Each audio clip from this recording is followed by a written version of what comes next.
When the whole idea of First Gourmet Academy is to prepare students like you to become professional chefs, and you have the right attitude, being very passionate about being here in school, and then you will get a job then, and America is a very good first step, and maybe then you can try out another country. Welcome to the Mats Lou podcast. Nice, huh? I'm Mats Lou, and today's episode is one that you don't want to miss. We're highlighting the journey of one of our very own, Annika, a passionate student from batch 19 at First Gourmet Academy. We're going to talk about her passion for culinary arts, what life is really like as a student in today's world, and what her exciting future holds. You'll hear insights on everything from overcoming challenges to mastering new techniques. Please join me in welcoming Annika. Annika, it's a pleasure to have you on the podcast today. Let's start by hearing more about your background, what got you into cooking in the first place, and what led you to choose First Gourmet Academy. Hi, Matt. Thank you for Hello. having me. That's a really good question. So, I believe that my whole life, food's been such an integral part of me growing up, especially having such a big family. We always have so many gatherings and celebrations, and food's just been such a big part of it. And so, initially, I started off with baking. Prior to enrolling in the First Gourmet Academy, I actually had no experience with cooking actual food.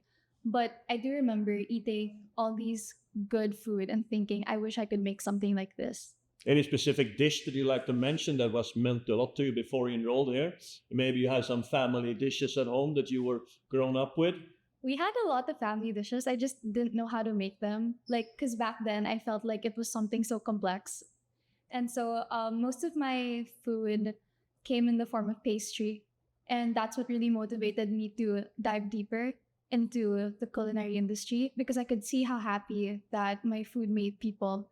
I'd make birthday cakes, I'd make blondies. There's so many things that I was able to share. I was able to put myself on a plate and I could see how much people loved it. So it just motivated me. Yeah. What was that step that you took to enroll in a culinary school then? You want to learn how to cook, obviously, but Yeah. why did you choose First Gourmet Academy? I'm sure you've checked out other culinary schools also. I did.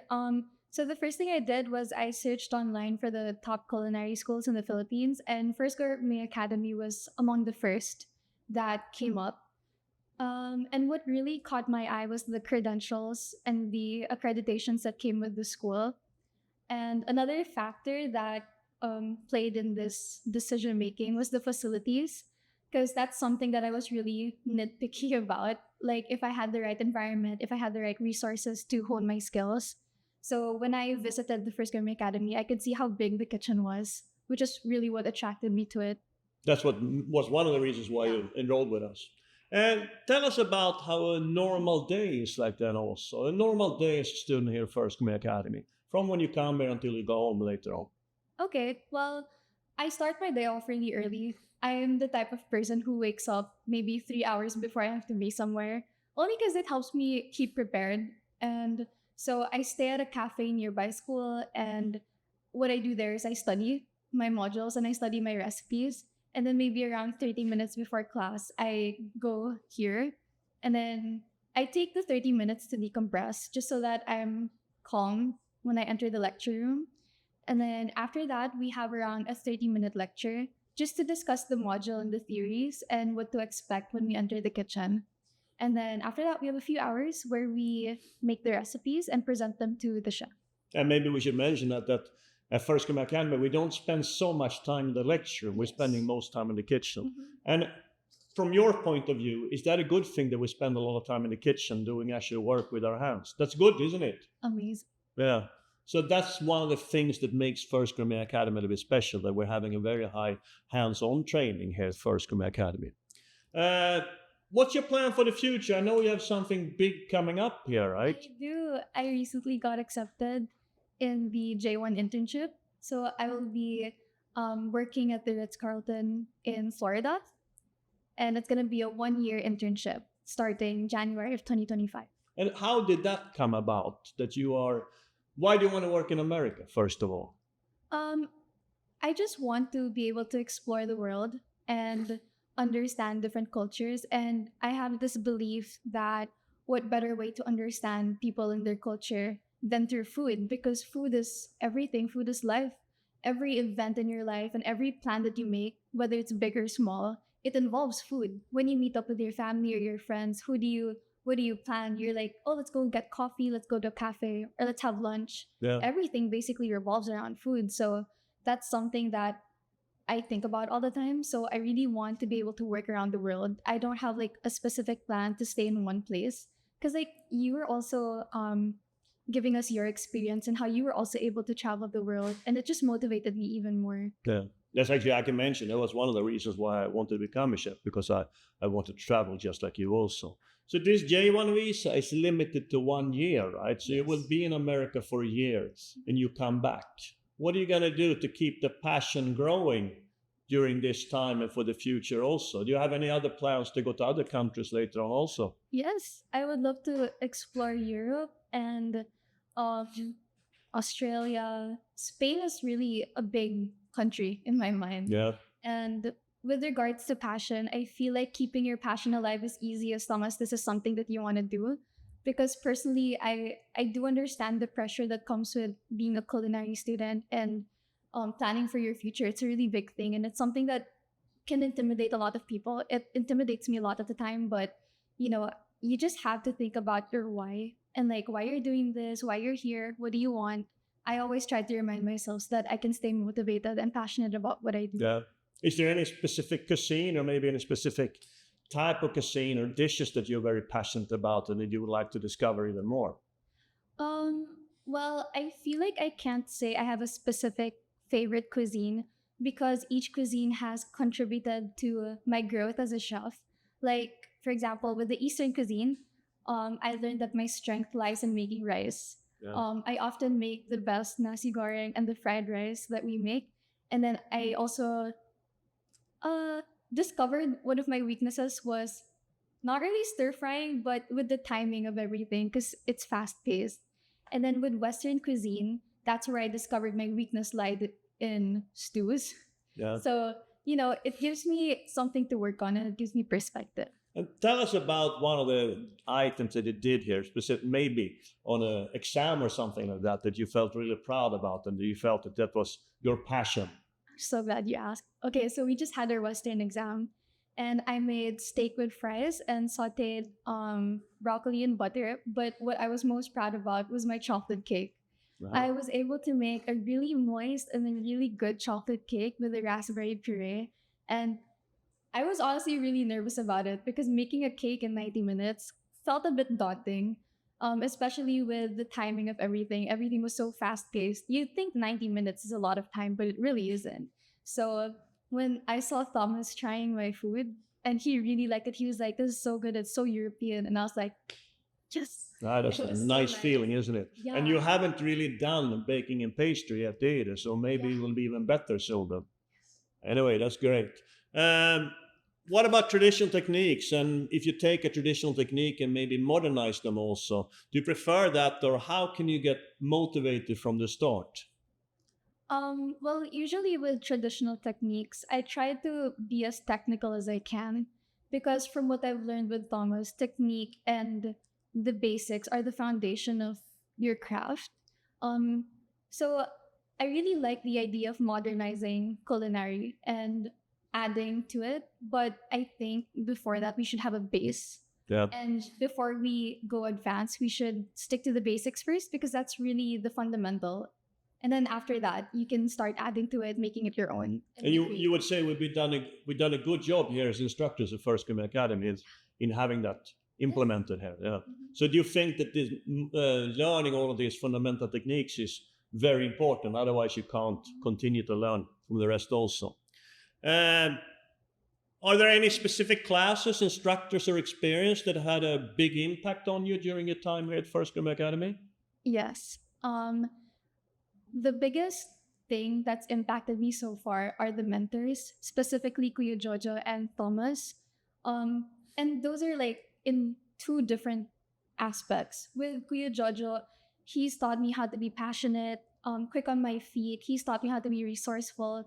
Kuya Jojo is actually the nail in the coffin, like what really solidified my decision to go here because I was given the opportunity to have a sit-in class, and I think it was batch 17 because it was around December and they were making pasta. And Kuya Jojo had this quote. He was like, "Don't panic. You are a student of the First Gourmet Academy. You know what to do." And it's just something that, wow, he's so chill. He's Yeah. so and like Kuya Jojo's passion and his love for what he's doing and the food itself. It's so raw and it's so real that it's really impossible to not get infected by that energy. Like I can't explain. I called my mom and I was like, "We have to enroll like now." I Yeah. really love the energy. And with Thomas Paul, he's taught me how to be technical, how to have an eye for detail. Because he's had like years worth of experience in countries that I want to work in. So I've definitely learned a lot from him. He's very upfront and real with his critiques. Yeah. So you were here a day before you enrolled there also as a free sit-in class. And maybe that is something we should mention also, that is something that makes First Gourmet Academy special also, that you can come here for free one day and basically experience the class how it is. Uh, Working in a professional kitchen like you're going to do in the future now, is there anything you want to specialize in at already now or maybe later on in your career? Are you looking into going into pastry or maybe being a more all-round chef, or what are you looking into? Well, I really do want to experience all departments and all aspects of the kitchen. And my end goal for myself is really to become a pastry chef. I would really like to work with the sweet stuff. But before all that, I do want to experience the hot kitchen, the garde manger. I want to be able to say that I've immersed myself in every part of the culinary world. So, yeah, I'm looking into everything. Well, that's good. Maybe I can say that when the whole idea of First Gourmet Academy is to prepare students like you to become professional chefs, and you have the right attitude, being very passionate about being here in school, and then you will get a job then. And America is a very good first step, and maybe then you can try out another country after that one also. What about working on cruise ships? Maybe in the future also, is that something that you're looking into? Yes, that's actually something in my mind. Like ever since we had our first few days, because you were also mentioning your experiences in the cruise ship. So yeah, it's definitely been on my mind, but it's not yet a priority.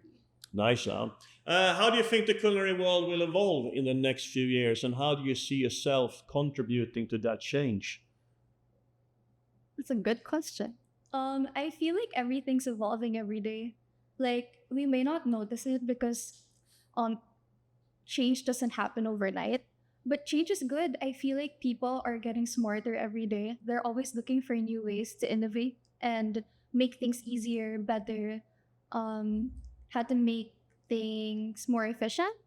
I believe in the passion that people have. And like I said, if you have passion, everything else will follow.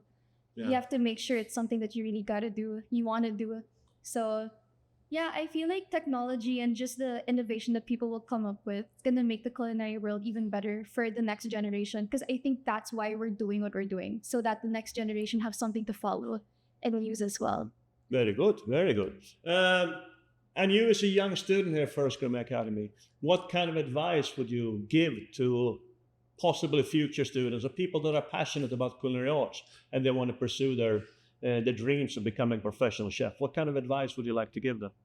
Well, okay, so I want to start this off by saying my favorite movie is actually Ratatouille, the Disney movie about the Yeah, rat. no, of course. It's one So of my favorite movies also. So, good choice. So basically, Gusto is a legendary chef there, and he has this saying called, um, "Anyone can cook, but only the fearless can be great." And that's something that I keep in mind all the time because obviously going into culinary school, you don't know everything, and it can be really daunting to go into something that you don't know. You can get very anxious, you can get scared doing something you're not familiar with. But take that as your opportunity. Do stuff you've never done before. Be confident. But if you're scared, that's okay. Those feelings are really valid. Being scared, being anxious, but do it anyway. Do yeah. it scared. Do it anxious because your confidence is gonna build up. I swear. I was like really nervous going into this because, like I said, I've never even held a knife before. I didn't know how to cut an onion, and like I think the best that I could do is fry an egg, and even then, I still burned it. And now I'm here making steak and fries. Like you just have to believe in yourself. Your instructors here put so much faith in you that you owe it to them and to yourself to do the same for yourself. And like just make sure you have a healthy relationship with yourself before you start culinary school. Lastly, Annika, how has First Gourmet Academy helped you grow into the chef you're becoming today? What makes this place stand out from other culinary schools? First Gourmet Academy has helped me a lot in terms of building my confidence and reaching my potential because they the instructors helped me realize that I'm more capable than I ever thought I was. Things that I didn't know I could do, like flambeing. Oh my god, the pans catching on fire. Yeah. There's things that I didn't even know I could do, and so just them showing me opportunities I could have, and giving me the resources I need to develop and hone my skills. Thank you, Annika, for joining us and sharing your journey with us here today. It's been a pleasure having you on the show, and your passion and drive are truly inspiring, and I have no doubt you'll achieve great things in the future. To our listeners, if you're interested in pursuing a career in the culinary arts, head over to our social media and website at www.firstgourmetacademy.com to learn more about how you can begin your culinary journey. And don't forget to subscribe on our insights, stories, and inspiration from the world of culinary arts. Until next time, keep chasing those culinary dreams. Bye bye. Thank you.